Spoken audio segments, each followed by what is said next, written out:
everybody wants to be a beast. Everybody wants to succeed. The challenge becomes that most of us, when it's time to do what beasts do, we don't do it. Anybody can go to the gym when they feel like going to the gym. Anybody could show up to work and give 100% when they feel good about what they're working on. But what makes successful people successful is what they do when they don't feel like it. I find it amazing how a cat can say they want something. A cat can say, man, I'm all in with you, let's ride. And then conditions and circumstance change. And the words that they once spoke means nothing to them. Like commitment is staying true to what you said you was true to long after the mood that you said it in has left. Meaning on the days when we don't feel like doing what we once said we was gonna do, we gonna step up and we gonna do it anyway because those are the days that build character. Get over your feelings, because feelings go up and down. For some of you, you're too seasonal. When you're excited, the first week, the first month, the first 3 months when you got that job, you were excited, and so you was putting forth effort. You were there on time. You was leaving late. You was doing everything they told you. Not you got comfortable, and you're not excited no more. And guess what happened? Your effort has gone down. Your problem is you know what your best is, but you can't produce it consistently. You're your biggest problem. Everything is external that moves you. Now I want you to start moving yourself internally. I want you to be able to push your buttons. You control your feelings. Don't nobody else control your feelings. So when you tell me I ain't feeling it no more, it don't got nothing to do with something external. It's something internal that you ain't pushing no more. You don't have to be excited. You made a commitment to that job, and commitment said, I don't care how I feel. I don't care if I'm excited. I don't care if I'm pumped up. I don't care if I'm fired up. I'm doing this because I made a commitment. Now it's time to put up. It's easier to watch greatness. It's easier to go see greatness than it is to put in the time, to put in the energy, to discipline yourself, to sacrifice. It's easier.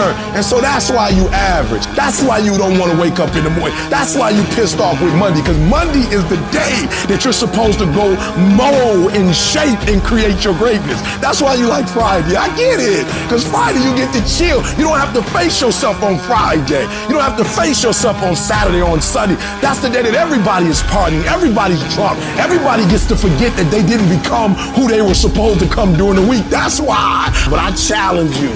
I challenge you to go from average. I challenge you to go from good. I challenge you to go from great. And I challenge you to be phenomenal. I can't make you stop hitting the snooze button. I can't make you wake up. But I dare you, I double dare you. The next time you get up in the morning, I dare you not to go back to sleep. I dare you to get up, and I dare you to chase your dreams. Because beast mode makes more money than average does.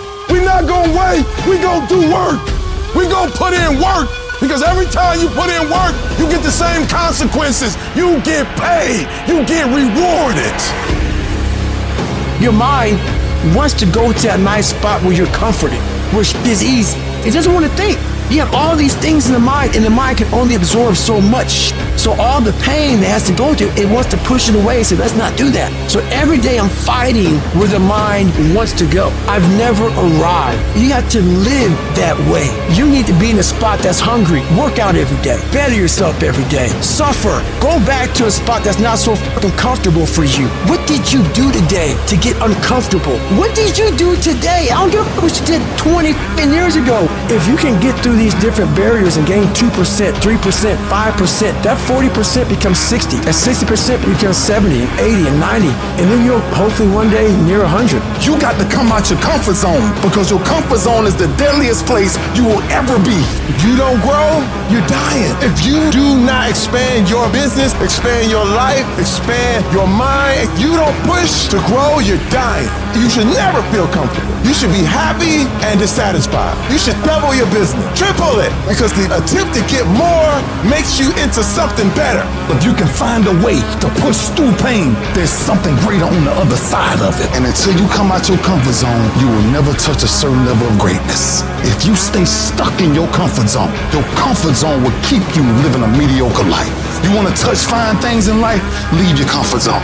You're going to be intentional. You're going to be deliberate. You're going to be strategic. That means that there's not a day that's going to go by. There's not an hour that's going to go by. There's not a minute that's not going to go by that is not accounted for. I'm not talking about putting forth effort because your coach told you to. I'm not talking about doing your homework or coming to class on time and sitting up front and giving 120% in the class for your teacher. No. I'm not talking about your boss. We're not talking about outside no more. Now we're talking about an inside job. I'm talking about putting forth effort for self-pride, self-respect. I'm talking about doing it for you. I'm talking about at the end of the day, you being able to look yourself in the mirror and say, I'm proud of myself. You do it for you. You need to be able to step back and look at your work and say, it is good. You ought to feel good about yourself because you put forth every single fiber, every single effort that you have, you putting it forth.